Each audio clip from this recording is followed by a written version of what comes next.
You can fly away with me tonight. You can fly away with me tonight. Baby, let me take you for a ride. Can't stop it, baby. Let's go. Boy, I'm advanced, got my real tight pants. When I back it up, I put you in a trance. If you wanna dance, then show me all your bands, cause tonight I might give you that chance. Let's get it. Skirt. Pull up in the coupe. Ooh, that dude, he look hella cute. Yeah, he looking at me like, ooh, say my breasts like Betty Boo. Oh, my. Get it stuttering like I. I'm a freak, I like to play shy, but I will get it poppin', anything, I'll try it. Say I'm on his top 5 list, on a major key like Kylie. Don't sleep, open up your eyelids. I can be your girl if you keep it private. You want me, I want you, baby. My sugar boo, I'm levitating. The Milky Way is liberating, yeah. I got you, moonlight, you're my starlight. I need you all night. Come on, dance with me, dance with me.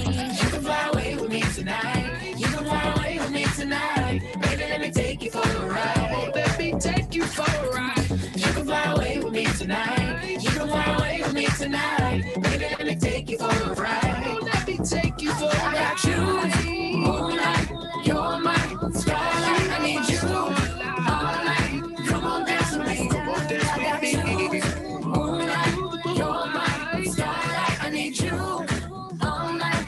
Come on, dance with me. I'm levitating.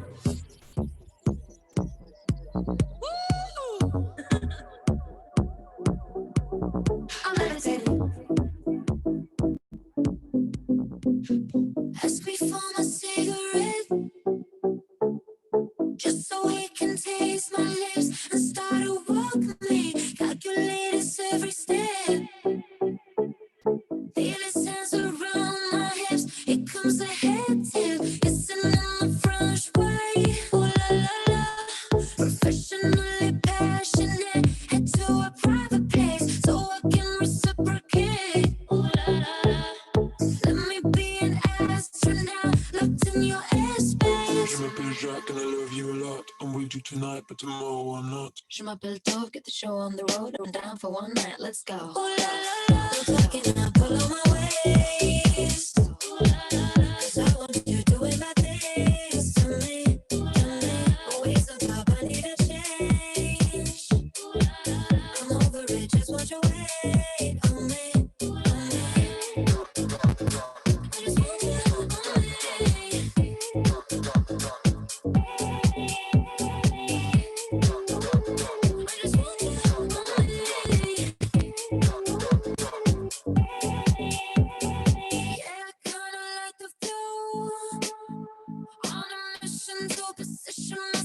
Right underneath you, boy, that was good for me.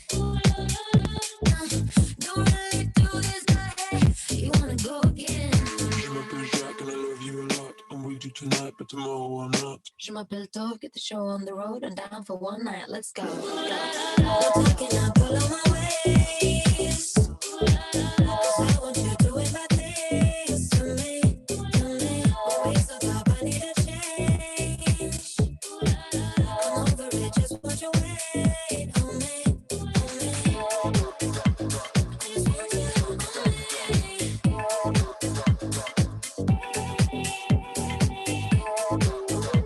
I just want you on me.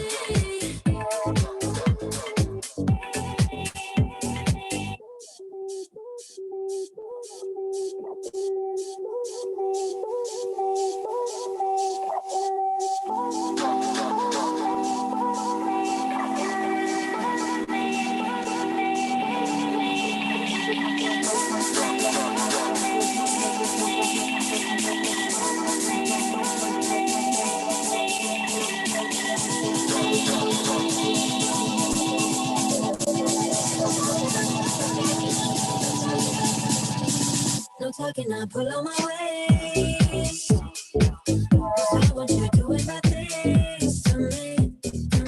Always on top, I need a change. I'm over it, just want your weight on me. On me. I just want you on me. On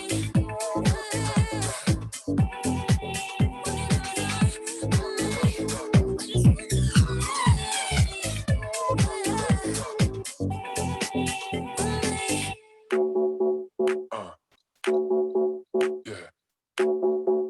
Gotta be.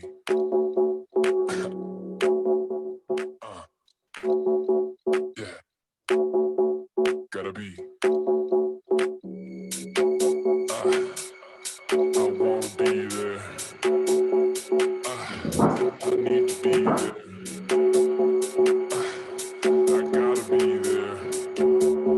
Gotta be right with the groove.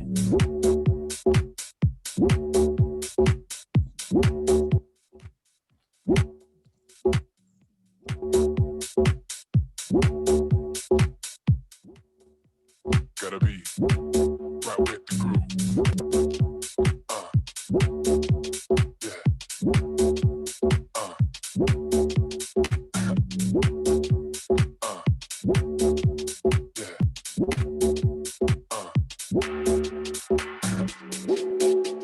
Gotta be. Gotta be. Gotta be right with the groove. Yeah. Right with the groove. Yeah. Right with the groove.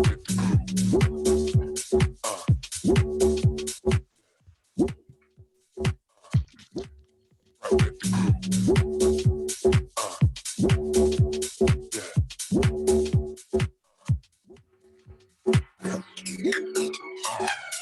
I wanna be there.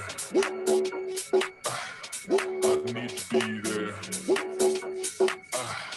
I gotta be there. Gotta be right with the groove. Right with the groove. Right with the groove. Right with the groove. Right with the groove. With the groove. With the groove. With the groove. Right with the groove. Yeah. Yeah. Right with the groove. Yeah.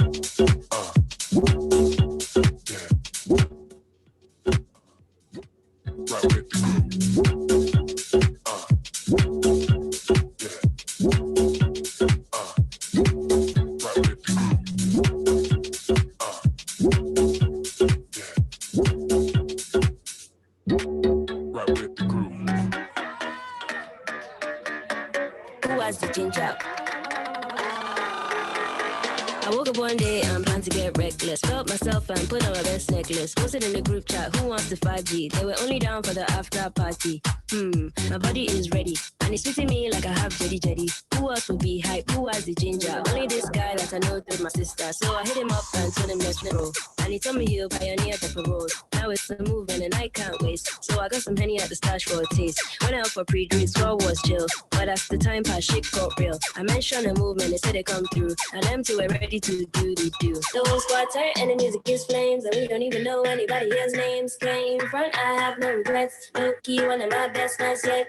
Ooh, I'm on a big wave. Everybody around me probably feel the same. Nothing can phase me now. Who has the ginger?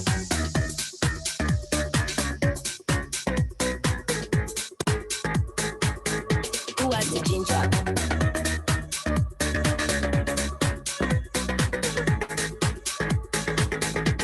Damn, what am I gonna do? I only have a 3-man crew plus 2. A crew regardless, oh yeah, let's move. We can find a spot in the city for the group. Get to the zone and brother is lit. Never seen a crowd get wild like this. The babes don't care and the guys are fit. Reckless mission is now accomplished. The whole squad tight and the music is flames. And we don't even know anybody here's names. Came front, I have no regrets. Low-key, one of my best nights yet.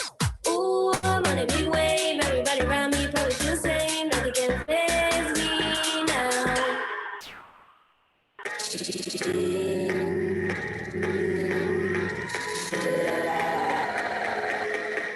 Who has the ginger? Ginger, ginger, ginger, ginger, ginger, ginger, ginger,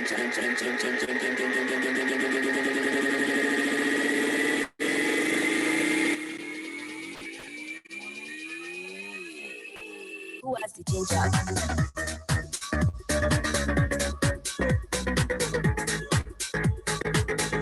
Who has the ginger?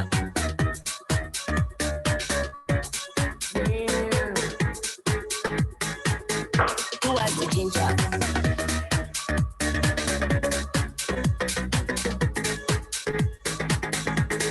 to ginger.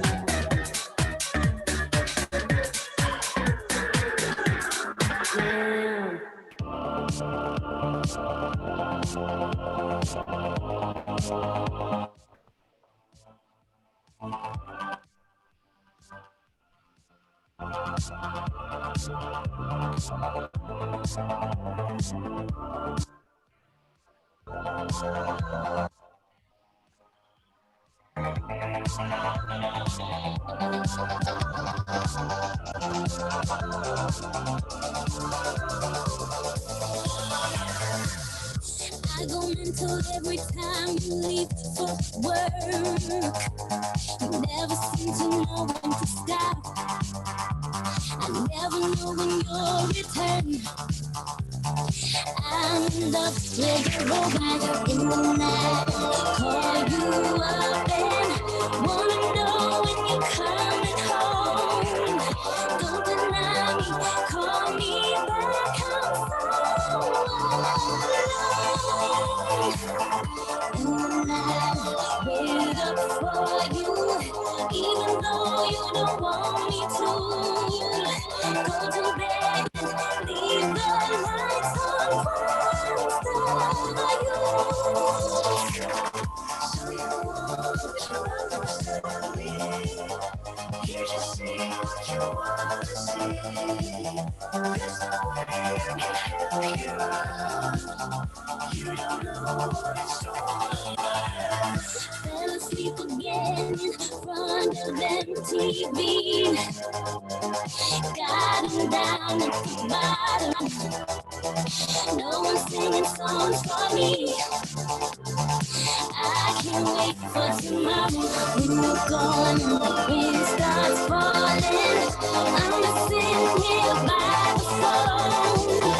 Don't deny me, call me back. I'm so alone.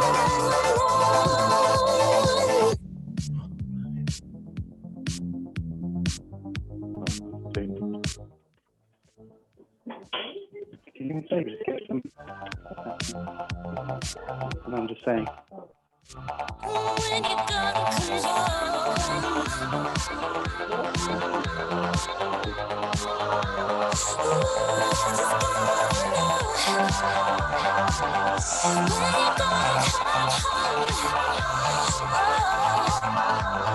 Maybe I can stand when you go to work.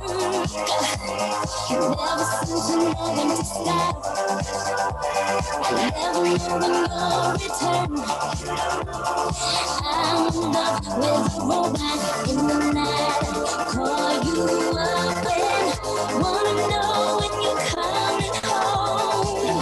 Don't deny me, call me back. I'm so alone. Mr. Morgan, are you ready?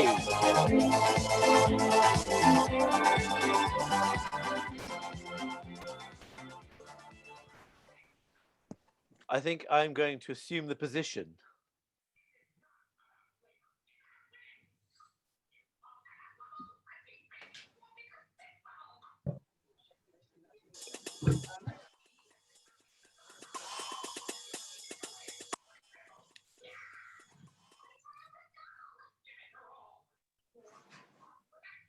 Well, I can't hear that. I'm in an awkward position now.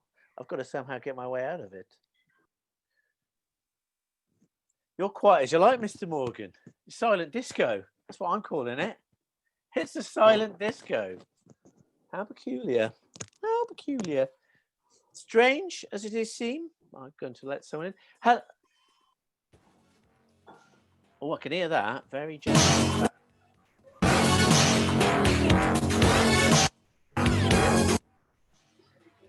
We're off!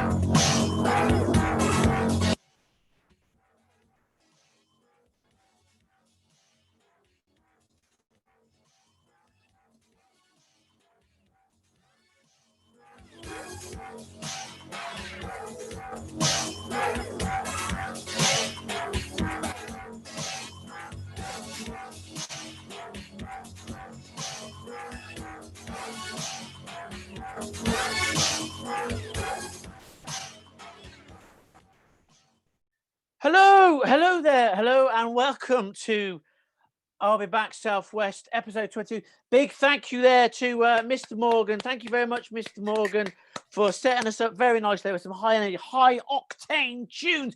Mr. Morgan, of course, will be back throughout the next hour or so, providing musical entertainment for us and queuing us in. And hopefully it's all going to be a riot. It's great to see lots of people filing into the room for what is the 22nd I'll Be Back Southwest. We're very proud and honoured that we're part of Bristol Technology Festival this week, and so let's just let's pile on in, I say, as quickly as possible with it. Kerry's here somewhere. I don't speak, Kerry, to prove you're here, because I can't even see you, but I imagine you're there.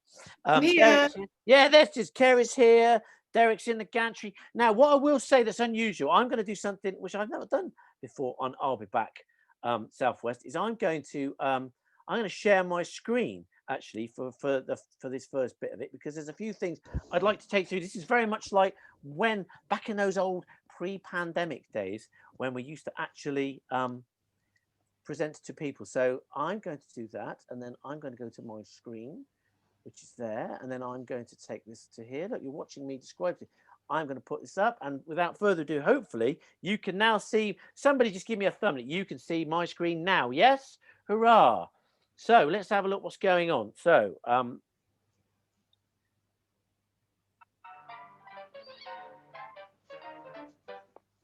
take a box and some yogurt pop tops. Hey, it's a car. Inventing with Elon is never a bore. Come on, let's make some more. Build a rocket from a squidgy box and stick on bits of junk. Here's a crazy clip-clop puppet. Dance and do the honky tonk. I thought it was really nice of Elon Musk to say a few inspirational words there to get us in the mood. We thank him for that. A little bit unusual, but I guess, you know, when you're a blue flame thinker, that's kind of what happens. Now, some of you have never been to an I'll Be Back before. We actually, I think this first time, this was first ever shown at an I'll Be Back Southwest a year ago today when we did this event with the Bristol Technology Festival. I distinctly remember we showed this slide. This is kind of what it's about, really. It's about debunking things that people think about artificial intelligence and machine learning and emerging technology with the actual reality. And this is a very good summation of kind of like, that was how it was a year ago. And you know what, a year later, it's not much different, really. Very quickly for you, if you want to learn more about this stuff, we do have a WhatsApp group that you can join. If you've really got nimble fingers right now, you can hold your phone up and get it off that QR code. I'll probably do it for about 5 more seconds to explain why. If not, you can get in touch with us and we'll let you in. It's all good fun. And lots of interesting stuff happens. There's debates, there's arguments, there's really cool stuff. It's just a place where we like to share kind of everything that's happening as and when. Like I say, part of the Bristol Technology Festival. It's been happening all week. Maybe you've been to a few events. Maybe you've hosted some events. Maybe you've been a speaker at the event. So, you know, we've got that. I will say, if you want to sort of do something on social about it, tweet about it, take pictures, anything you see that catches your eye today, this is the hashtag BTF 2020 for you. I will say, for those who are familiar with I'll Be Back previously, insofar as we were going to, I wanted to get some animals in. So we've got a DJ, and that's pretty cool, isn't it? Right? Mr. Morgan mentioned, and we thought, you know, we've had the Zoom goats previously, and I actually investigated the Zoom animal market. Doesn't sound right, and I found that things have changed in the last few weeks since we did the last I'll Be Back. Insofar as if you want to have a llama spend 10 minutes with you in Zoom from a UK llama or an alpaca, you've got a choice. You have to spend £50. Can you believe that? That's shocking, isn't it, Kerry? Shocking. 50 quid, 50 quid, shocking, 50 quid for 10 minutes of llama and alpaca. And as much as, you know, I love and I respect and I care about you people out there, like we all do, for all of us who run I'll Be Back, 50 quid for a llama's mad. So we did think, oh, we'll get the goats in again, right? The goats, basically, you'd pay for those lovely cute goats. I was going to get Daisy the goat in. £5. It is £5 for 10 minutes. It was at the last I'll Be Back. Guess what? They've slashed it now. You pay £5 for 5 minutes. Okay, so look, they're just cramming those extra Zoom activities. So we're not having that at all. We thought we'd create other things. Now we're going to have a competition very quickly for you. We're going to get you to create an AI cat, and I'll show you where to go. There's going to be a prize. We might do something digital, might even give away the last bottle of Monka's Gargle, right? Something will win a prize, but to win that prize, there's a value exchange. You've got to do something, right? You've got to create an AI cat and post it. Either maybe, I think you can you post pictures on the chat facility, Kerry? Is that a possibility? Or you can. We did it for York Design Week, didn't we? You can post them, but you have to download them to see them. Yeah. So we say we'll put them on Twitter and maybe tag us. So let me show what I mean. So these are AI cats generated by a GAN, and you can find cats like this on This Cat Does Not Exist. I mean, that one in the middle, isn't he or she adorable? All 7 legs. Anyway, you could create it yourself thanks to AI technology. Isn't that amazing? So you can do this sort of thing. So me and Kerry had a go actually for that last event. This was my attempt to join a cat. I just got my animals all wrong because it's a rabbit, isn't it? I just got completely confused in the moment. I was under pressure and stressed, and I just thought, oh, that's a cat. When I see a cat, that's what I see. A biped walking. No, wrong. Kerry, of course, did a much better job, didn't she? She went for the much more simpler, much more logical way of doing it. There's the faces, and there's the cat. So if you want to win the prize today, and it will be a good prize, we always give out good prizes, right? Imagine the last bottle of Monka's Gargle coming to you, the world's first AI gin, right? You've got to basically go to that link, I believe, tinyurl.com/tgcats, and if you tweet it, if it's not that, you just look up AI cats on the thing. It's good. We'd love to see some AI cats. It's just a nice little distraction while you're being, while we're engaging you and entertaining you and trying to inspire you with some of the things we talk about. Draw a little AI cat and see what it generates and post it up, and you could be a winner. Okay, now this is really shocking, right? I have to get my phone because this is so rude. This is probably the rudest thing I've ever done. And I don't mean I'm going to do something rude on screen. That would be shocking, right? This is the most disrespectful thing. So Mad Anywhere is going on, and again, some of you may already have been to it, and you may have enjoyed it so far. It's on yesterday and today. I've got to speak at it at 4:32. I've got to do a lightning talk for 5 minutes. So I've got to leave you, go to that and come back. That's the plan. The technology seems to be working. Anything could go wrong. But of course, you're in the capable hands of Kerry and Derek. Isn't that right, Kerry? So if I do disappear at around 4:20, 4:25 and never come back, it's safe to assume something really bad and embarrassing has happened at MadFest, right? So apparently, the person after me is the marketing director of KFC, which is kind of interesting. So, we'll see where it goes. So I do apologize. We're going to do, I say, something different today. Normally we get these really amazing guest speakers and we'll have them back in December. We do a Christmas one. But today, because it's Bristol Technology Festival and we're a Bristol startup, we thought actually it'd be a nice opportunity for the three of us to take a spin on some things. So we're going to do the actual talking. That's kind of, you do it though, don't you, Kerry? You always do your little, your piece at the top. But today we're expanding out a bit, aren't we? Swapping things around a bit.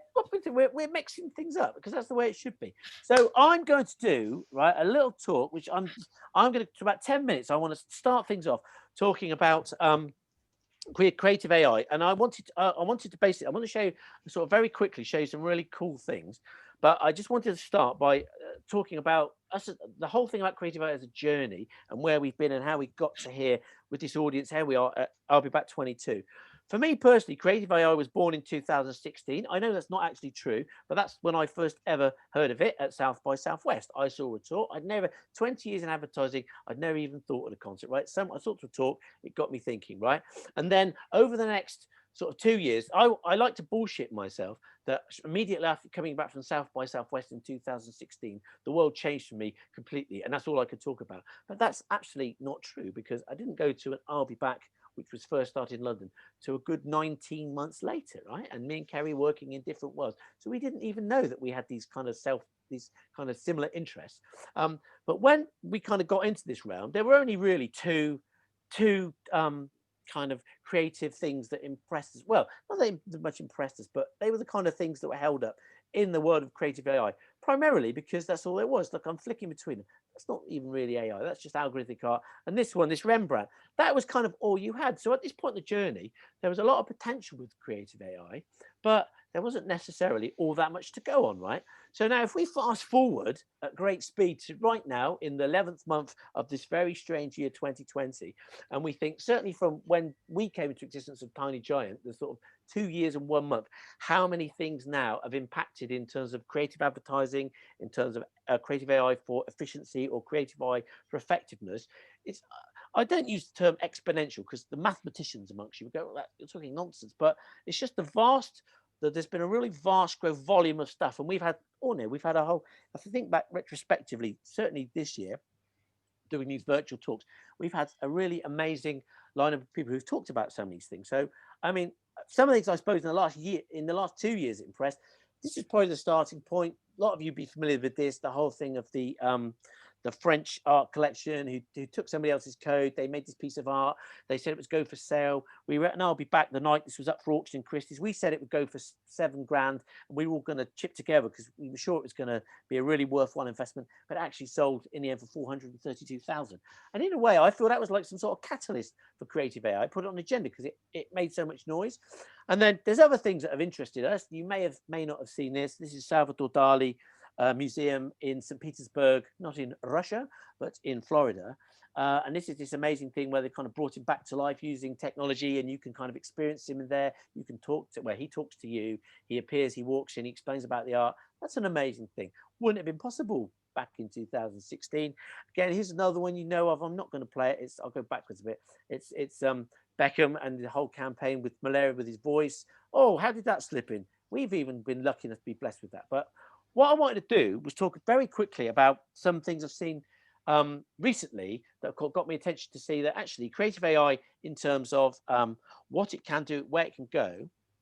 We were doing a thing today, actually, and someone asked the question, does there come a point where creative AI in terms of advertising and marketing, does there come a point where it's not really the story anymore? Because it's kind of everybody's done everything. And it's an interesting question, but I don't think that's true because I think you can use it in many different ways, as these will show. Both me and Kerry were lucky because of the Ada thing last year. We did some judging this year. So it's quite nice and quite indulgent because you get to see all these campaigns that enter and you have a really good nose around of what other people are doing in the space creatively, not just AI, but in social media. So there's a couple of things amongst here that I've seen. So I want to go with the first one. It's this, which was basically BT doing this script of the season with AI. And it's kind of fascinating because they basically it was basically a combination of I think it might have been, I want to say it's J. Walter Thompson, but there was Optadata as well, and there was Google, and it basically used big data to predict what the football season was going at the start of 1920, and it created all this data. So it showed the table. It also did the European, it was kind of amazing what came of it, because it wasn't so much the ideas about artificial intelligence or big data or machine learning. It's really about football and the fact that football is about opinions, and when it comes to it, can football really be predicted? And it was kind of nice because the whole thing was called Unscripted. And I'm going to just play you, hopefully, there's BT. I'm going to play this little video of the kind of story of it. And it shows you how you can use AI in a really interesting way where it drives the story, but it isn't the story itself. It's something much more human. So let me play this. And hopefully you can hear that, yeah? I'm going to put everybody hear that, yeah?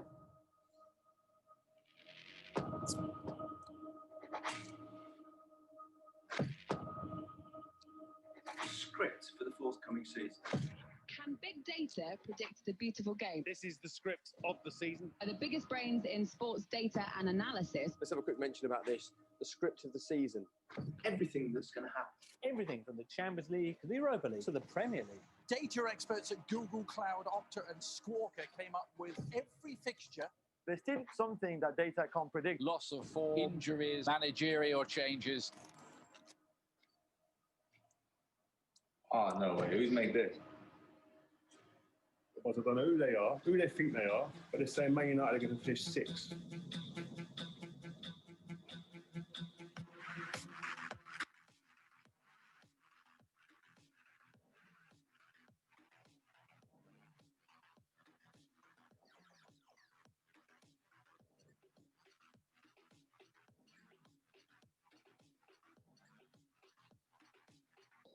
I think we all love football because it's unscripted. Oh, come on. You never get a prediction mechanic that just gets it completely right.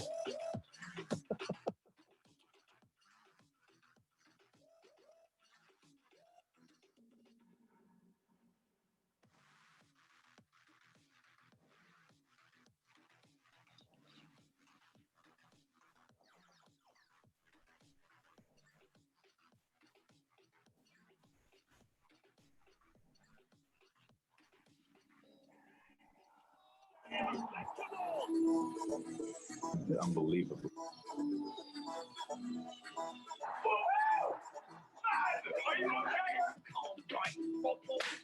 You can't script football. That's what makes it so beautiful. By the way, we proved this week that you simply cannot script it. Now I'm going to unshare my screen a moment and put myself up there in a moment of self-awareness. Now I just saw that Simon Gill came in the room, and I kind of, that's really weird, is that I kind of saw this as a thing in like the newspapers and Metro TV all that time ago, year plus ago, and it's really weird given that we work in the space of AI, and I didn't really think it's an algae. But when you see ultimately those kind of results, that the fact that the story created amazing results for a fraction of what they'd spent, or 26% of what they previously spent, it demonstrates there's something going on there. So at this point, Kerry, are you there? No, she's not there. That's a terrifying moment. Yeah, she is there. So at this point, right, because I got to play my timings right. So what I'm going to do, if it's all right with you, Kerry, is I'm going to ask Mr. Morgan to introduce you to do your bit. And now I've got a couple other things later, so maybe at the end of I'll Be Back, if we've got time and people want to see them, I will put them on. But it's a bad omen for this afternoon, Kerry, because I've got to do a 5-minute talk, haven't I now? And frankly, I timed that perfectly at 12 minutes. I got it so horribly wrong. I've still got another 46 minutes to go, but I got no time now. So you can always come and do it out. You can do it at the end, maybe. Well, that's what I mean. That's what I mean. If the audience will indulge me, I will put, because there are 2 other really nice stuff, amazing new things that I think would be quite nice to see. So I am going to bid my farewell rather bizarrely. Good luck. Kerry, Derek, I wish you all the very best. Audience, we love you being there, and hopefully I will see you in about 25 minutes. Mr. Morgan and Kerry, the floor is yours. Wow, I feel good. I knew that I wouldn't. I feel good. I knew that I wouldn't. So good, so good. I got you. Wow, I feel nice. A sugar and spice. Okay, I'm just going to share my screen. Hello, everybody. Thank you, Mr. Morgan. That was awesome. Yeah, thanks very much for coming, everyone. It's really nice to see so many people here. And welcome to I'll Be Back Southwest as part of Bristol Technology Festival. I'm Kerry. I'm the co-founder of Tiny Giant. For anyone who hasn't been along before, welcome to I'll Be Back. And Derek, the other part of Tiny Giant, is also on the call as well. So thank you very much for getting everyone in and steering the ship.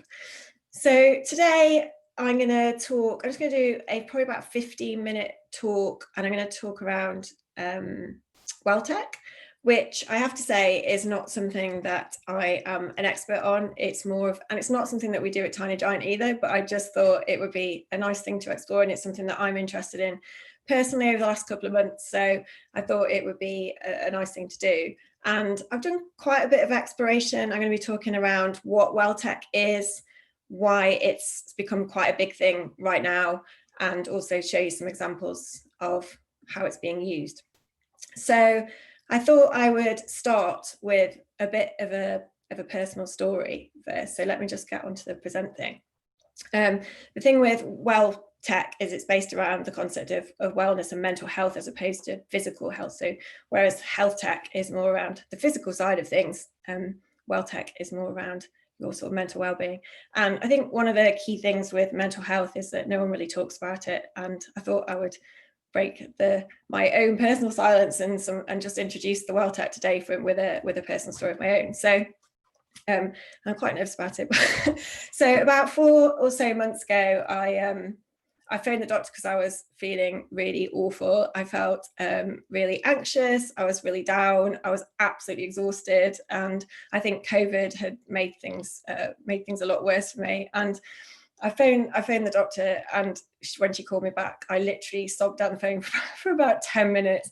And she got me into the surgery, and we were all masked up, and I had a chat with her, and she was really lovely. And she said, you know, I could give you some medication, or I could just give you 2 weeks to really try and look after yourself and try a few things out that I'm going to. So she gave me a list of some wellness stuff to try.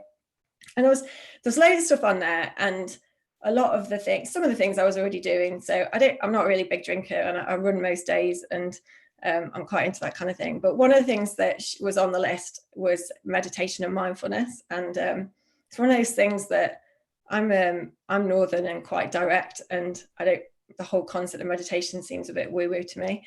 But I thought, you know what, I'm just gonna give it a shot. And so I started getting into the world of meditation. If you search for meditation online, these are the kind of photos that you get. So when I was looking for this deck, I thought I'll just type in meditation on Google and see what comes up. And this is what came up. And there's so many photos like this. It's basically really slim people, probably at a beach or sat on a cliff or something, with some sun in the background, and they're often silhouetted. And I thought, oh gosh, it really is like just not for me at all.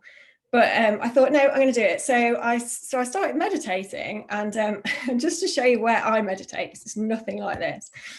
This is where I meditate, and I live in a house with my husband and my 2 children. They're quite young, and the concept of me having any time to myself, like even in the bathroom, is a miracle. So I thought I'd set up a really tiny little space for myself in our garage. So when I finish my meditation, and I don't do loads, I do like 10 minutes or something a day. And I literally open my eyes to loads of bikes and scooters and whatever other crap we have in our garage. But that's kind of what I've set up. And it's worked really well, and it's been lovely. And I've changed loads of stuff. I've not just meditated and things are feeling better, but I do feel loads of better. But one of the things that I think has really got me thinking about WellTech is that one of the reasons that I've been able to meditate every day is because of tech. And I went to my first meditation class was with a yoga studio, and it was like a proper, like serious meditation class with an amazing teacher called Isabella Lilly, who I absolutely love. She's brilliant. I do her class every week. But the concept of doing meditation every day, which is what you're supposed to do, is really difficult without any form of help. Just the concept of sitting down in a room and to clear your head is really tricky. So I downloaded an app called Insight Timer. There's quite a few apps out there. You've probably heard of Headspace and Calm, which are really big ones. Insight Timer is free, and because I'm northern and stingy, I just thought I'd do Insight Timer. So I've listened every day and just done 10 minutes or so for the last 4 months, which has been brilliant. But I would not have done it without that technology. And I think just it's fine to have someone that you go to every week, but to do it every day without any kind of help would have been really, really tricky.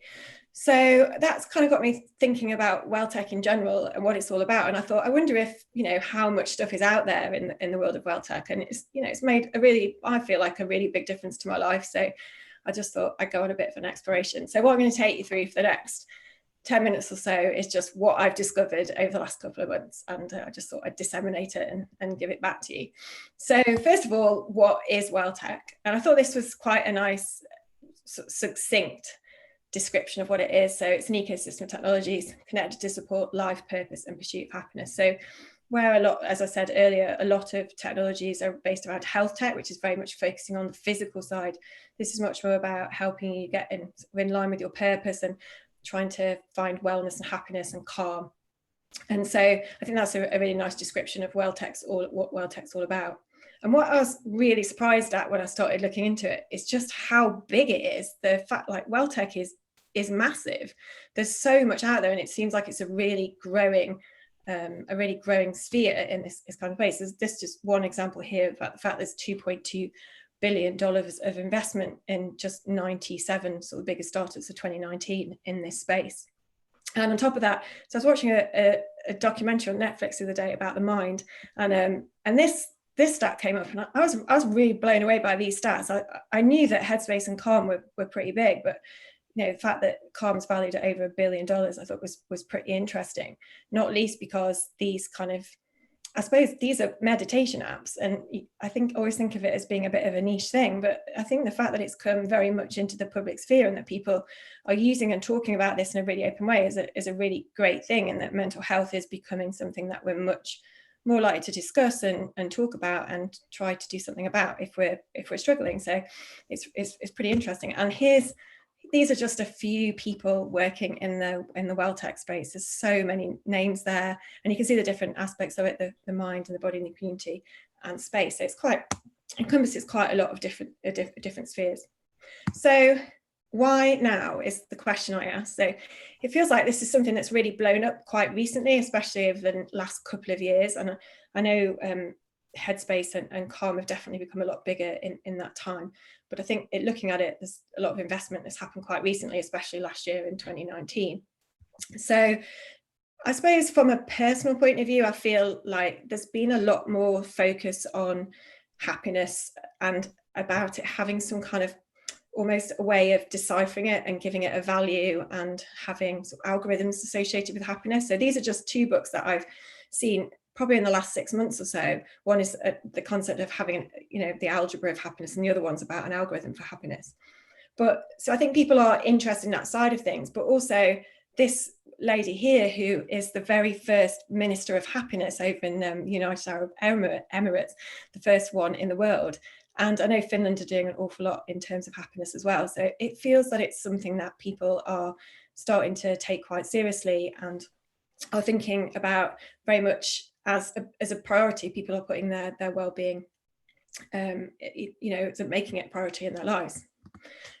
I suppose, and some other things I've discovered along the way are, I suppose some of the other reasons. There's loads of reasons why it's got big from what I've read anyway, but these are the sort of the key ones. One is the growth of the experience economy. So the fact that people, especially the younger generations, are now valuing experiences over actually buying stuff. And I suppose to really enjoy experiences, you need to feel well in yourself and be sort of healthy to be able to play a part in that. And you want to live as long as possible to get all the experiences that you want to do. Technology innovation is obviously massive.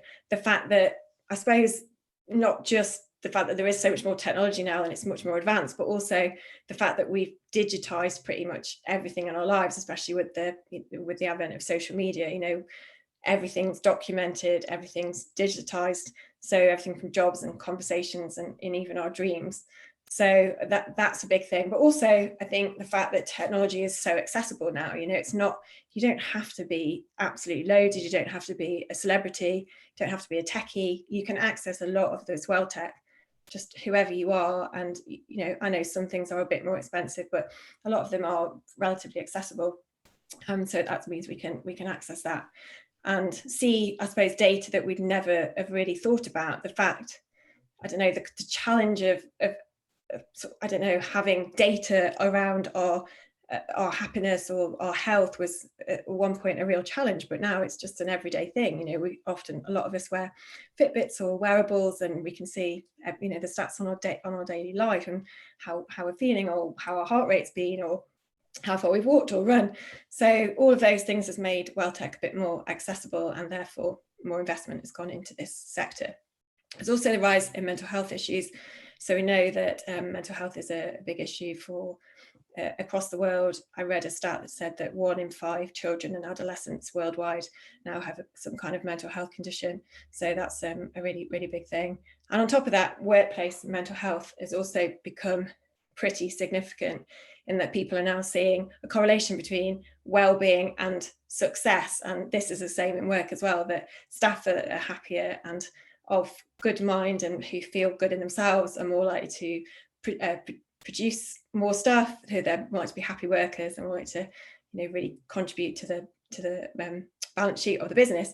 So those kind of things have all helped as well. So a lot of businesses and big corporates are investing in the mental health of their staff. So that's a few reasons why it's become bigger, I think, compared to where it was a few years ago. I just WellTech examples.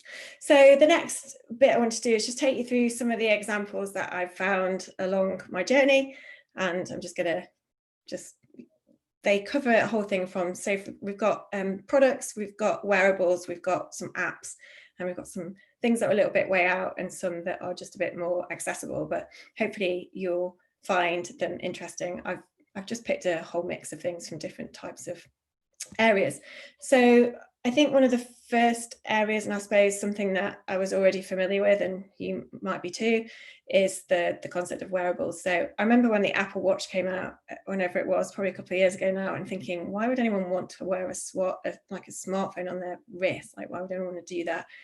But now I think it's much more than just having a smartphone. It does a lot of tracking, so it'll track everything from the amount of steps that you do, to your menstrual cycle, to just pretty much everything and anything. So I think a lot of people are using it as a way to document and really keep track on how they're feeling and what they're doing, and whether they're moving enough or being active enough. So there's a couple of other things here that I've put down which I thought were quite interesting, which I hadn't necessarily heard of before. So the ring is called the Aura Ring, and it's a bit like some kind of Fitbit, but it's more for sleep. So it really focuses on your sleep, and it gives you stats through the app to let you know how you slept, and it also just lets you know kind of how ready you are. So in the morning it'll give you a readiness score to let you know how ready you might be for the day. And there's also a stress monitor here, which is called Spire, which analyzes your stress levels throughout the day to try and make you stay a little bit less stressed.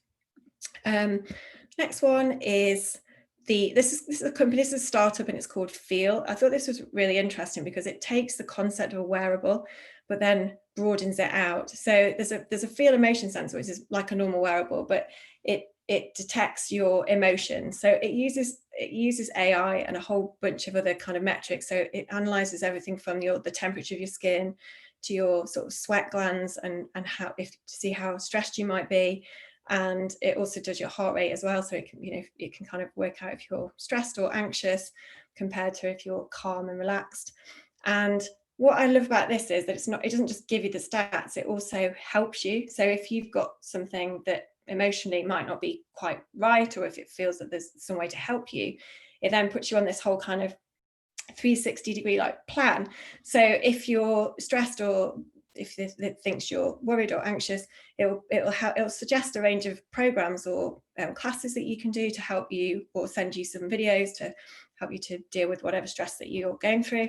And then you also get 15 minutes every week with a therapist who will analyze all of your stats and then tell you give you some tools and tactics to move forward that week, which is quite interesting. I thought it feels much more all round and holistic than a lot of the devices that are out there at the moment, and it'll be really interesting to see how that goes forward. Sorry, I just need to click it. So this other one it's another wearable, and I suppose this is a bit more extreme, but I thought it was interesting. This is like a brain sensing headband that it's very, very niche, lets you know how well you're doing in terms of meditation. So it sort of analyzes your brain in the way that it's firing, and then it will tell you whether you've hit the sort of the right zone in your meditation. So there are definitely a lot of niche products, and I suppose what is quite striking about a lot of these is that these kind of way that these tools analyze your body would not really have been possible. Before, this is only the idea of seeing how your brain's firing would only really have been possible in a hospital or with real medical experts. And now these things are much more democratized and possible. I know that they're not, and a lot of the stuff I've read was saying, these are not 100% effective, and all of the stats that you get obviously aren't 100%, but they definitely give you a good guidance. I thought about this one myself, that I'd love to try it, but I thought, I wonder if it would in some way impinge on your experience just over the last 4 months since I've just been starting in my meditation journey. But I wondered if having that on would be a bit disruptive, and also if I came away from it and thought, gosh, I didn't hit the supposed zone, whether or not it actually made me more stressed than if I hadn't worn it in the first place. But it's interesting again about where these things are going and what kind of niches that these kind of technology are creating. this is more of a fitness one, but really interesting. And I'm not sure if anyone has seen this before, but it's called Mirror. It's basically a mirror that you put up wherever you want to in your house, and it effectively turns that small space into a fitness studio. You can access pretty much every sport and fitness class you want, everything from yoga to boxing to running. You basically have a personal trainer in your front room with you who tells you what to do. You can compete against yourself, you can compete against friends. But what I thought was really cool about this is that you can see your stats in real time. So you set your targets and your goals, and then depending on your stats, it will then guide you to, I don't know, step up a little bit harder or go a little bit faster to reach your goals. And it just constantly optimizes you and your fitness as you go through. And it looks really cool because it literally just looks like a mirror for the rest of the time. So I thought that was really good, and that's had from what I've seen, a fair bit of investment and a fair bit of interest as well. So I think from what I've seen, it seems like a very practical way of using WellTech. This one's like quite different to what I've already described, but I thought it was an interesting concept for anyone who has a serious allergy or is anaphylactic. This is something that I thought, wow, I didn't even know these kind of things existed. It's a tool that lets you, as it says here, that takes the first bite for you. If you go out for a meal or you go somewhere and you're not sure if it's properly like peanut free or gluten free, you can put a little spoonful in a sort of capsule, and it will analyze that piece of food and tell you whether or not it's got any traces of peanuts or gluten in it, which I thought was really interesting. And I suppose if you were anaphylactic or your life was essentially in danger every time you went out for dinner, that would be a really stressful thing. But the fact you could do this and then go out and enjoy it and not have to worry would be really amazing. So those kind of technologies I thought were really interesting. The next one is this is an app, and I'll show you a couple of apps and what they're doing. But I really like this one. So this is called WellTech, and it's an app that's for women. I think I could go on about this for a while, but I think there's a lot of problems in the world of apps, and especially in health and wellness tech, in that so much of the technology is designed for men and by men. And I think it took a really long time, for example, with the first Fitbits and the sort of tracker tools that we see now, for them to actually even track the menstrual cycle, which is something, all women really need to track. And it just took such a long time for the people to sort of get on board with that. And I love this WellTech tool. I thought was really cool. I run a podcast which I started a couple of weeks ago with a girl called Hannah, who's works in AI in London. She's working for an AI startup, and we have interviewed a range of women who are working with tech in unconventional ways. And we interviewed the founder of this company. I thought she was amazing, but she was very much around the idea of creating technology specifically for women, because our needs and our hormones and our bodies change all the time, and actually we do need to think about it from whether we're an amazing athlete, which a lot of this technology is catered for, or whether you just go running casually. Knowing what you need to eat and how your hormones are on that day can make sure that you help to reduce injury, or that you eat the right things, or there's just so much to it. And I think this app's really brilliant. It's in beta at the moment, but if you are interested, you can just sign up and try it out. And it's really detailed. You give over a fair bit of information, but then you get really insightful tips and advice as you go through each day. So that's I thought it was a really nice one. Talkspace is, and there's quite a few in this one. I've just chosen this one because it just looked quite nice and it looked very simple. It's the idea of having a therapist on hand pretty much whenever you want one. You go in, you can choose any therapist that you want, and you can then click book an appointment and have a therapy session literally on your phone. It's really good for any kind of talking therapy, which I know is as often in high demand, and that people often can't get to talk to people that they need to talk to help themselves get better.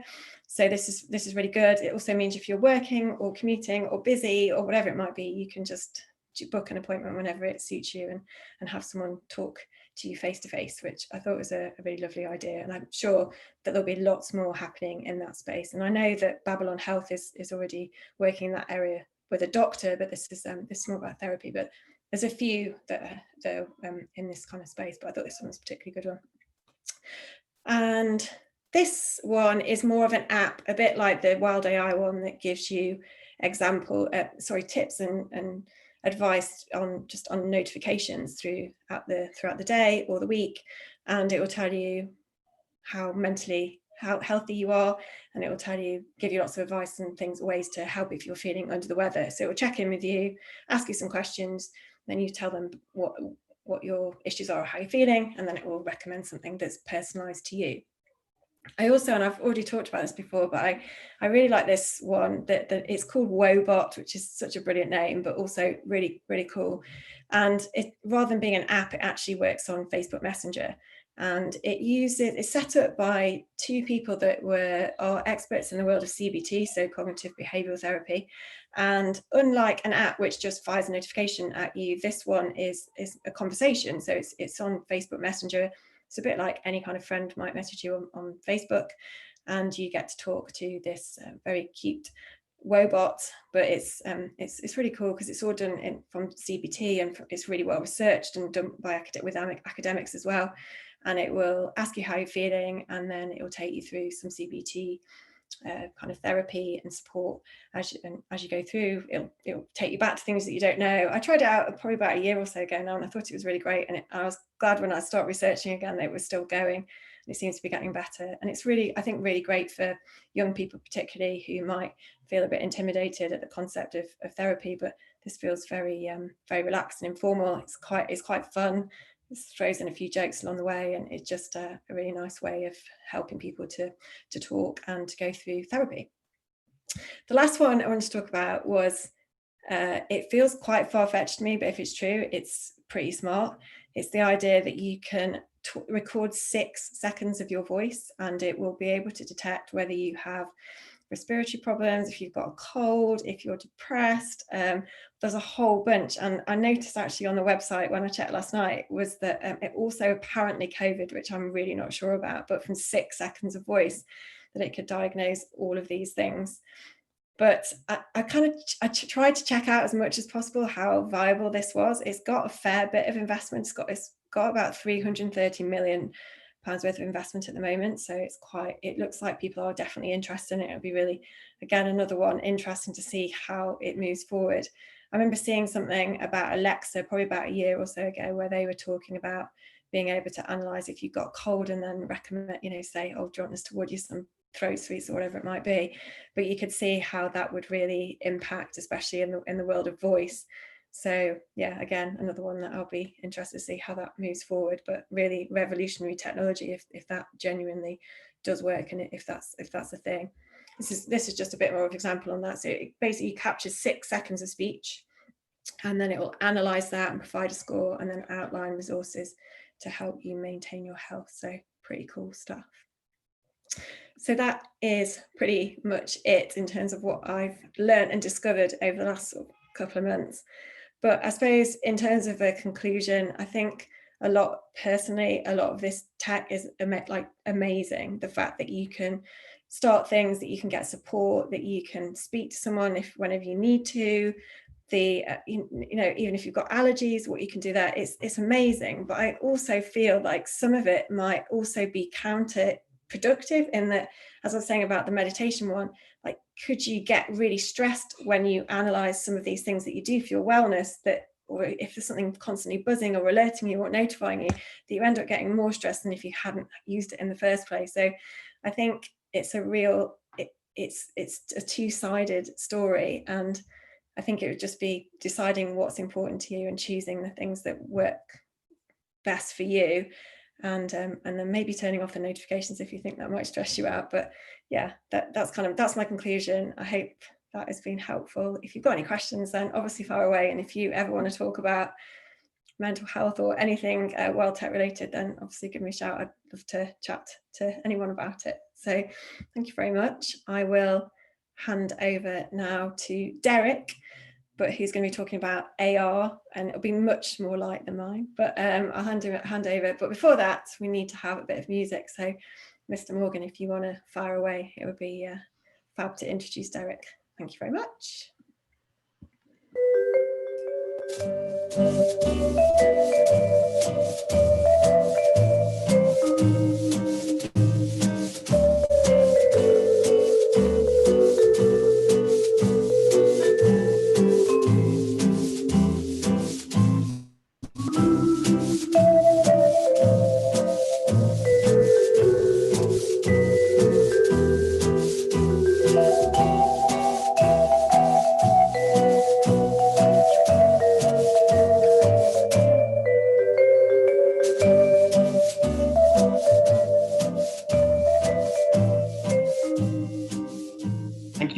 lovely musical introduction, and that's a really interesting talk, Kerry. That's fascinating. Thank you.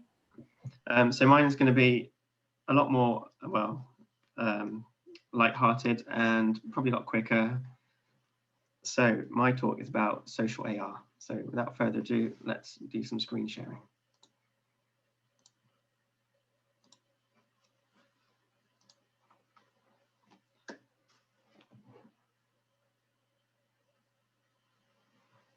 So be creative with social AR. So I'm the technical person at Tiny Giant. We do a lot of creative things. We had a look at a lot of AR as well over the past 18 months, 2 years. So what is AR? It's augmented reality. Probably the first thing you think about when you hear that term, Pokemon Go and things like that. It's something that's overlaid onto your phone or onto a screen that you see the world through. So, and then when we're talking about social AR, we're talking about it in the apps that you use, the social apps that you've got in your phone in your pocket. So Instagram, Facebook, and Snapchat, probably the most popular ones. Also TikTok and other things, but I'm going to be concentrating on these three because these are the ones that have tools to let you to build stuff in. And you know, you can just go on and you can discover thousands, tens of thousands, millions of lenses on the platform themselves. But it's much more fun to make your own, be creative. And so I'm just going to really quickly run down how to go about that, how to get started, and then just look at some kind of trending stuff, what people are making in lenses at the moment, just to give an idea of what's possible.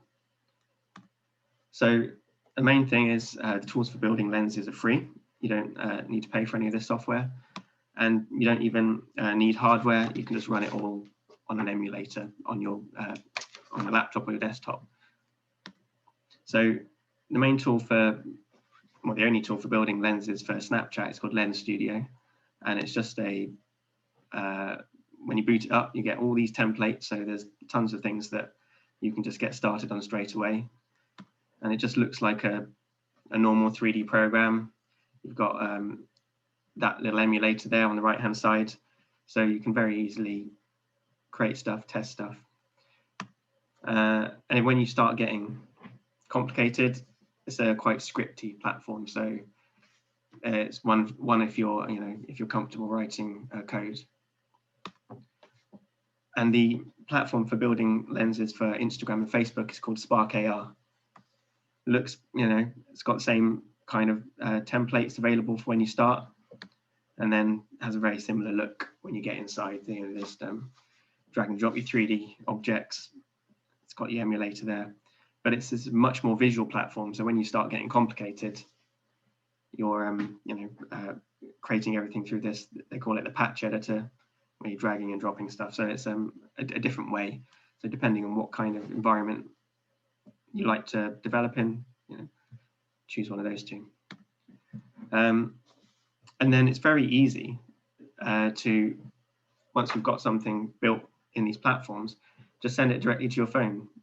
There's no, you don't have to publish it. If you want a cool effect on your phone, just send it. There's no gatekeepers. You can make anything. And then you can even, with Spark AR, you can get a link and you can send that to your friends as well. So you've got your own cool little, private lenses if you want to. And then if you want to share it further, you can submit it to the platforms. Again, that's really straightforward. You do it through those apps. You need a Facebook account if you were using Spark AR, and obviously a Snapchat account if you're using Lens Studio. But when you're going through those platforms, you do have to follow their rules. They do get a bit gatekeepy. Things like Spark AR is very strict on allowing things like text in your lenses, as Norts well knows. So if you want it public, you just got to see what they say, like no alcohol related lenses, things like that. And then once you're done, you get your little fancy snap code. You can share it organically, or you can promote it with ads. You can get your lens to show up in the stories page on Snapchat, for example, or on Instagram, get people to come and look at it. So that's how you build them. There's really active communities. On Facebook, there's a AR community for Spark and for Lens Studio, and also Lens Studio have their own website, which has a lot of Q&A on. And so this has been my journey really. So over the past 18 months, I've made a lot of lenses. Most of them are pretty silly and rubbish, but a couple of them got some traction. So I've had a few views, but compared to the main creators, that's nothing. Like big creators have billions of views on their lenses. So now that's the really brief bit about how you can get started, the tools, so Lens Studio and Spark AR. And I'm just going to really quickly show you some things that people are making. So segmentation is an interesting technique that you can do in lenses, where you can block out the background, or you can block out the sky. So this is an example of chopping out the background behind a person, putting a cool video or a graphic behind. And you can do tons of stuff with that. This is one that just takes the sky and applies a cool Stranger Things effect to it. And then here's a glitchy one where it's taken everything out, and then you can apply a texture to whichever shape you like. And that 3D face is the face object that you get. So you can then apply any texture on top of that you like, and you can even take it into a 3D program and deform it and bash it about as much as you like, change the shape. You can even take the segmentation and remove yourself, but keep the background if you wanted to. And people have even made invisibility lenses like that. Eyes and mouth is kind of a niche subsection of segmentation. So you can just grab your eyes and your mouth and put it on any shape that you like, 2D or 3D. Don't know if you can see that, they're on the eggs. And then this was one of the really popular ones recently. When everyone was doing their Zoom calls in the first lockdown, you had to use the potato one, and I think it changed your voice as well. And then these are a couple that Tiny Giant and me have made. I did the hot dog, Norts did the pumpkin. And these are really fun. People like them.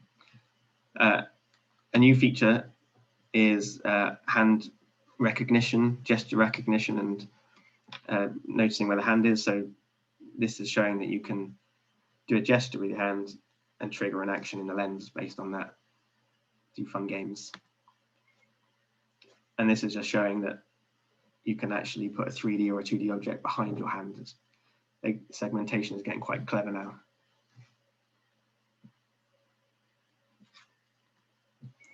And then there's full body tracking.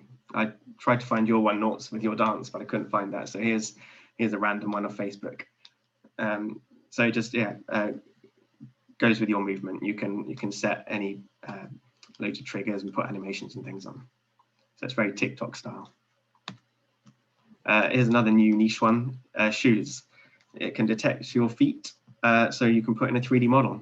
And then if you want some gold and blue shoes, or you can put on a slider and some buttons to let people change the color and things.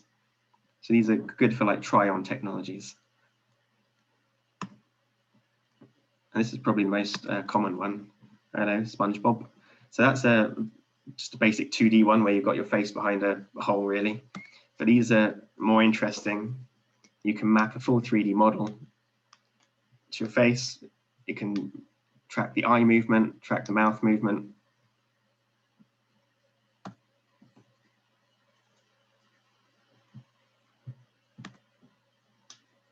It's quite a nice one with the color effects.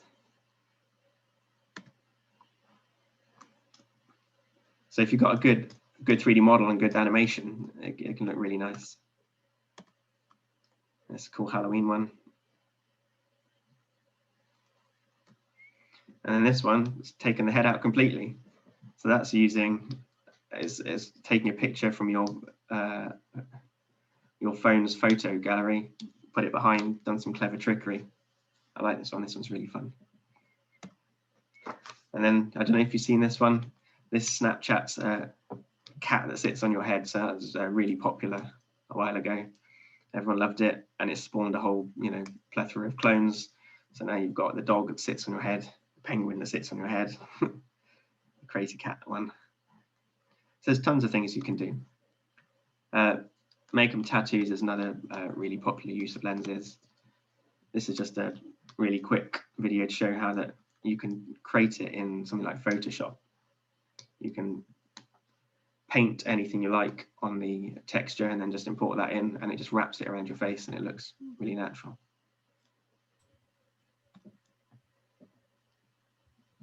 This is another example of hair color segmentation as well as the face makeup. So you can change the color and any texture you want in the hair. And here we've got a fun 3D effect.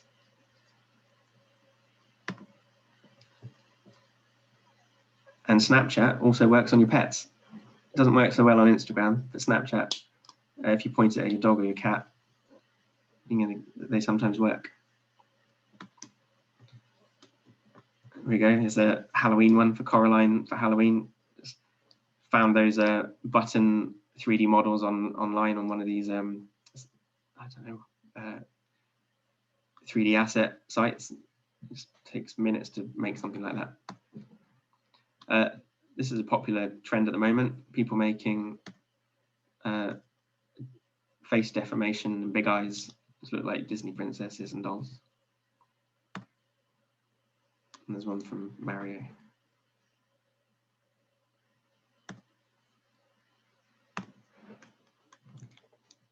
There's a few more interesting effects where you can take a picture from the screen and just cut it up any way you like.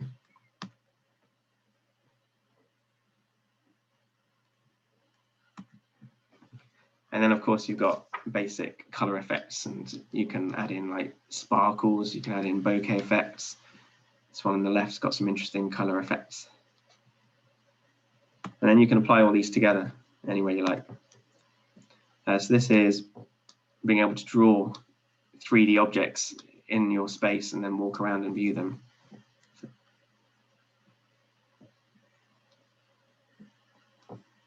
Strange Christmas tree sculpture. And then you can use really, if you've got good lighting and good texturing, it can look very realistic.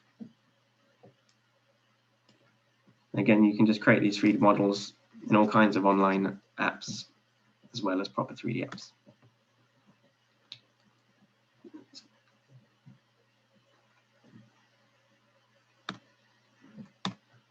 Portals are a kind of cool thing you can do, just like a window into another world. So this is you stepping out on the top of the Burj Khalifa, looking down, a bit freaky.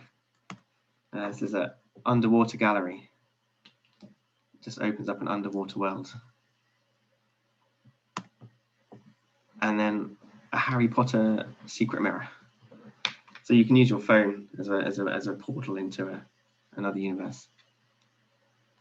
And there are templates for all of these in Spark AR and Lens Studio. Don't know if you've had Snapchat for a while, you probably recognize Mr. Dancing Hot Dog. It's like the #1 character. You can download animations, and you can also download character files from places like Adobe Mixamo. So if you've got a model with the right joints, you can apply any animation you like. So you could just apply a dance animation like that. It's a Game of Thrones style dragon.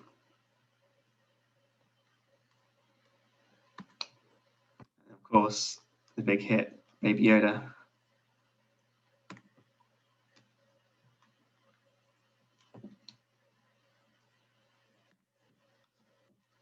This is something that people have been doing recently, pretending they bought a PlayStation 5. You download a filter and put the box in your room and get people to believe it. And the person on the right did that, and no one twigged that they put it in front of a block of flats. It was massive. And that's another, people are taking that and doing other things, pretend you've got an Xbox or pretend you've got an iPhone 12 or something.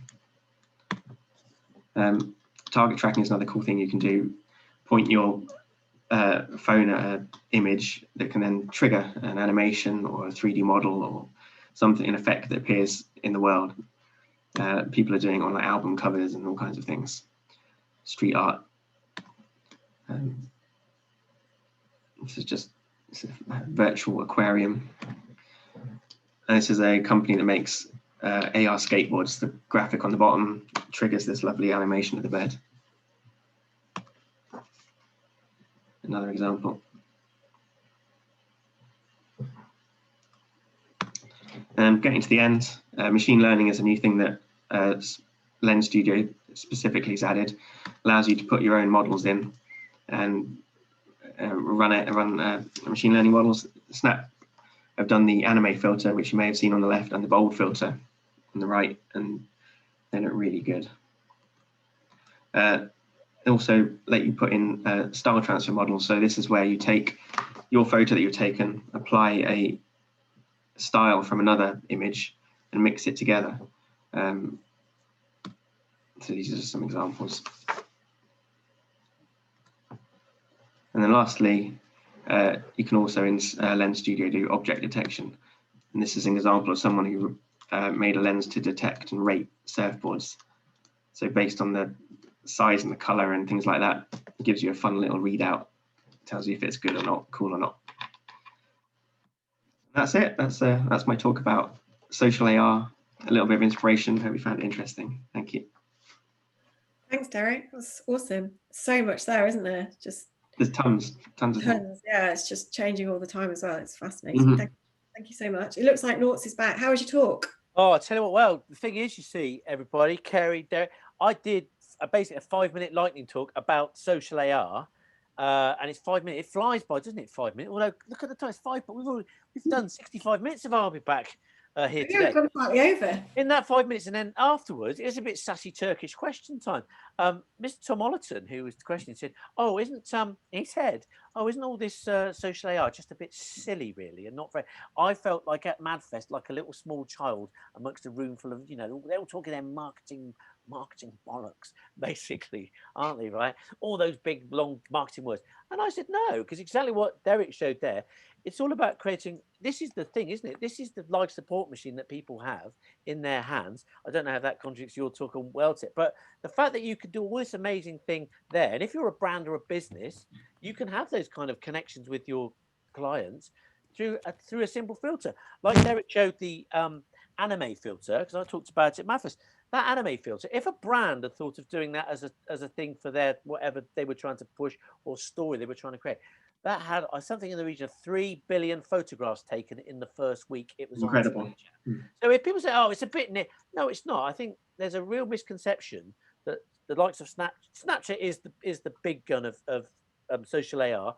Instagram has a role. They do different things, but if you have a good idea and you execute it well, whether you're a brand or a business organization, you will get traction on social AR. Guarantee it.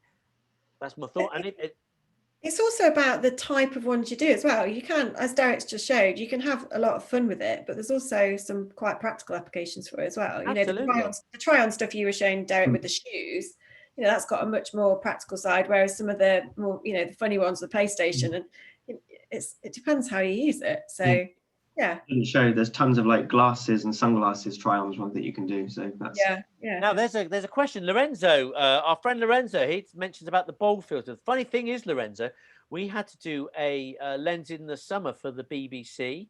And it was for a show called The Young Offenders, which is like it's kind of about these two Irish scamp tearaways, and we basically had to create their haircut. But the problem to create their haircut is if people had a lot of hair, we had to kind of remove people's hair before we could put the kind of scut cut that they had on their heads. And yeah, we had an absolute, didn't we, Derek, a mare for a time, the challenge of trying to remove hair off someone's head so it's bald that you could then replace it with your kind of method. We came up, I feel that, yeah, we came up quite an ingenious technique. And then Snapchat come along and go, hey, bald filter, what do you think about that? And it's like, oh my God, if you'd have had that, you could, it'd have been. So yeah, again, it's just, you know, I think the opportunity to innovate in this space, and you can do these things fast, can't you? You can do these things fast, and it's fun, and it's just, yeah, it's cool. Hey, Kerry and Derek, what we're going to do? It's like it's 5:10 already. Can you I believe know. that? Can you believe that?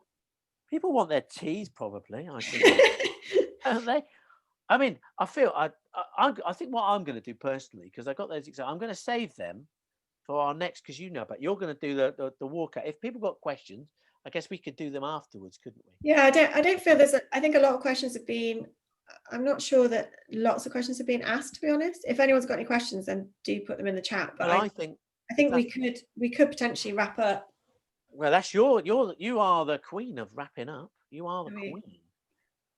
But yeah, because normally we thank the speakers, don't we? But it's just us.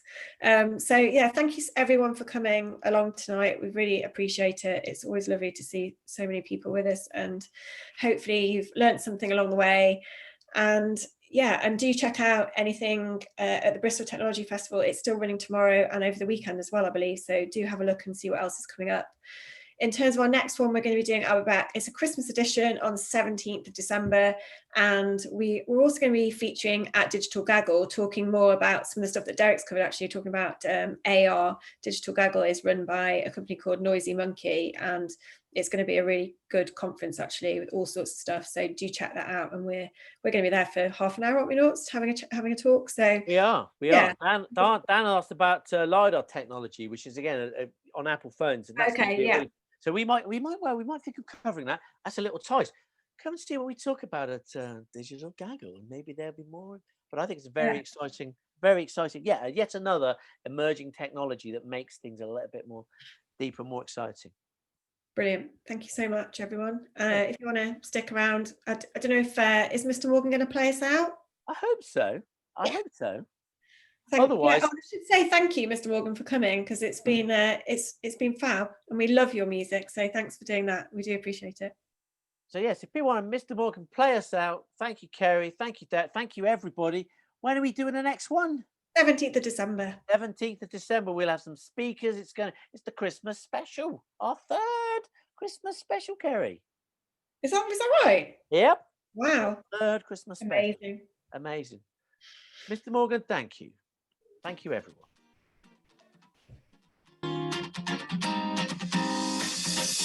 If I share a little secret, can you keep it? It wasn't supposed to be a thing. Just go by every weekend till you walked in. You got me seeing different. I was pushing my time away. Now I'm wishing for one more day.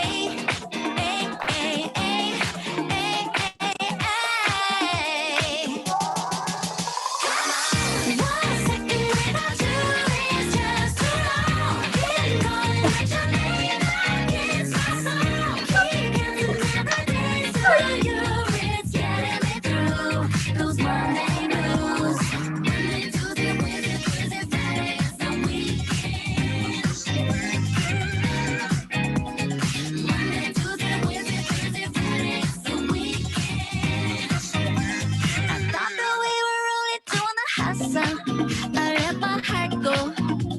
I got to know your skeleton. You told me you encouraged me to fly, and that made my mind up. Baby, I remember when I was pushing my time away.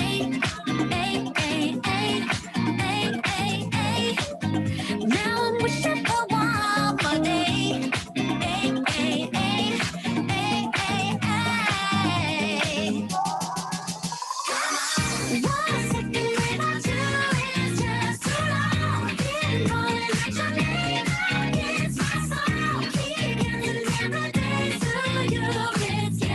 Through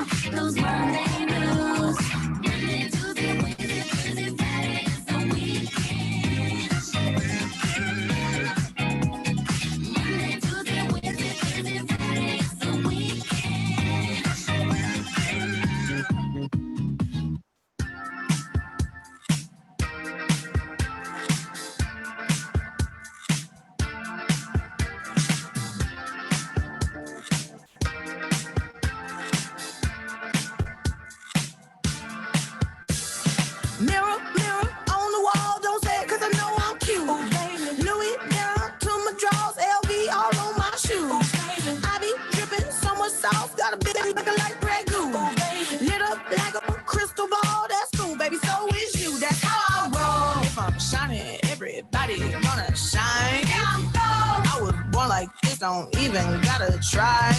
I like shot a nigga better over time. They just say I'm not the baddest bitch you like. Ain't my fault that I'm out here getting loose. Gotta blame it on the goose. Gotta blame it on my juice, baby. Ain't my fault that I'm out here making news. I'm the put it in the proof. Gotta blame it on my juice. Yeah, yeah, yeah, yeah, yeah, yeah, yeah. Blame it on my juice. Blame it on my juice. Yeah, yeah, yeah, yeah, yeah, yeah. Blame it on my juice. Blame it on my juice. No, I'm not gonna smack it all. Look, baby, I'm the whole damn meal. David, you ain't being slick. Don't dare try to cop a feel. The juice ain't worth the squeeze if the juice don't look like this. Hold up, nigga, please. Don't make me have to take your bitch. Shit. If I'm shining, everybody gonna shine. I was born like this, don't even gotta try. I like shot a nigga better over time. Heard you say I'm not the baddest bitch you like. It ain't my fault that I'm out here getting loose. Gotta blame it on the goose. Gotta blame it on my juice, baby. It ain't my fault that I'm out here making news. I'm the put it in the proof. Gotta blame it on my juice. Yeah, yeah, yeah, yeah, yeah, yeah, yeah, yeah. Blame it on my juice. Blame it on my juice. Yeah, yeah, yeah, yeah, yeah, yeah, yeah, yeah. Blame it on my juice. Blame it on my juice. Okay. Somebody come get this man. I think he got lost in my DMs. What? My DMs. What?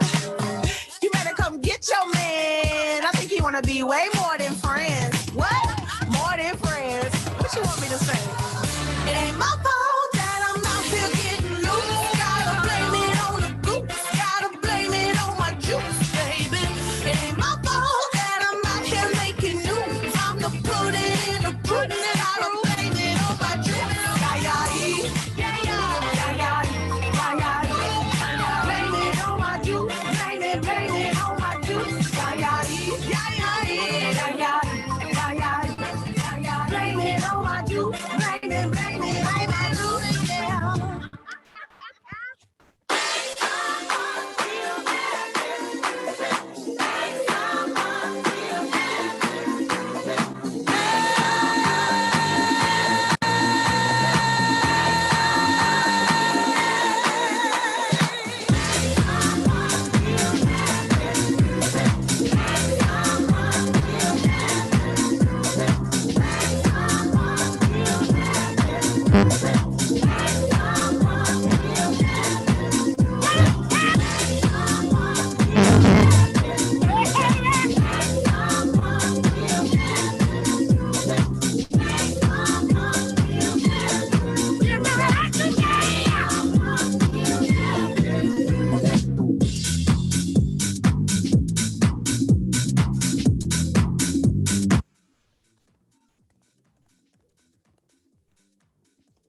me. Thinking about the way I was. Did the heartbreak change me? Maybe, but look at where I ended up. I'm all good already, so moved on, it's scary. I'm not where you left me at all. So, if you don't wanna see me dancing with somebody, if you wanna believe that anything could stop me, don't show up, don't come out, don't start caring about me now. Walk away, you know how. Don't start caring about me now. Aren't you the guy who tried to hurt me with the word goodbye? Though it took some time to survive you, I'm better on the other side. I'm all good already, so moved on, it's scary. I'm not where you left me at all. So, if you don't wanna see me dancing with somebody, if you wanna believe that anything could stop me, don't show up, don't come out, don't start caring about me now. Walk away, you know how. Don't start caring about me now.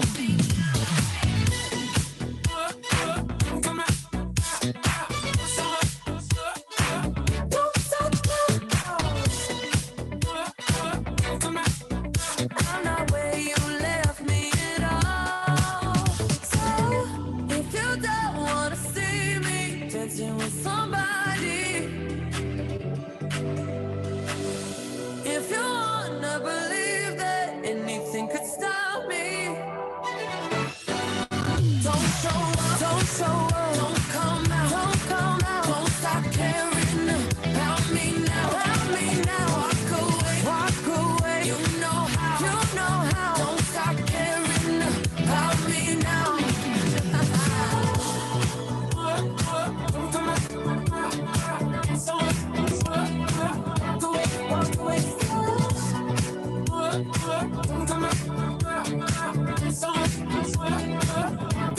Walk away.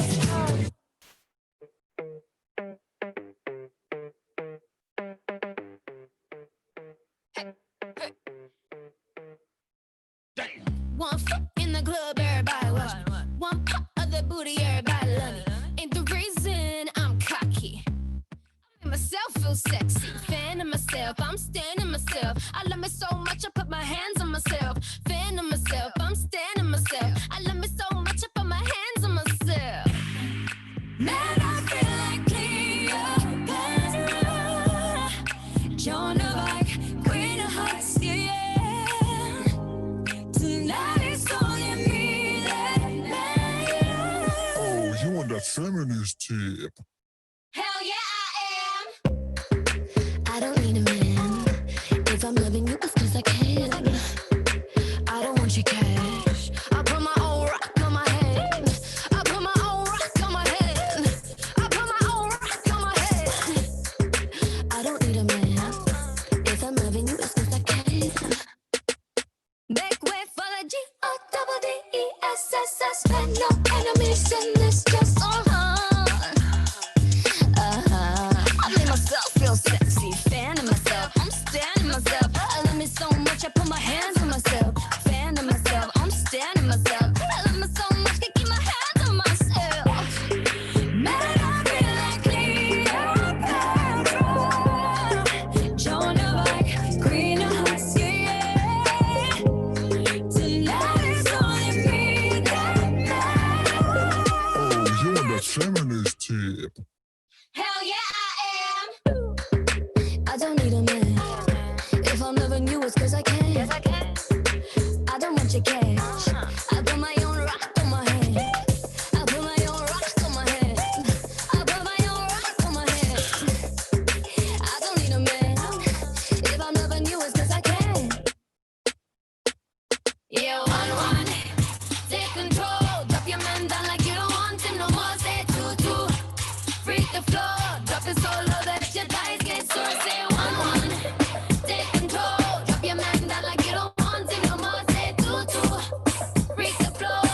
solo that your thighs get sore.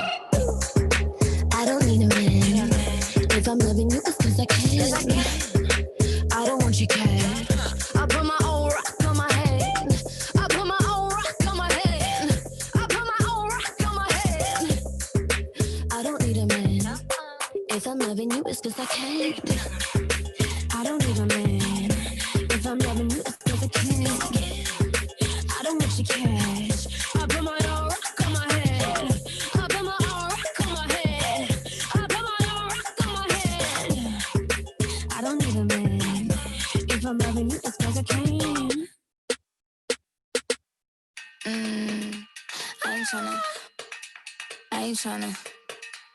I ain't tryna.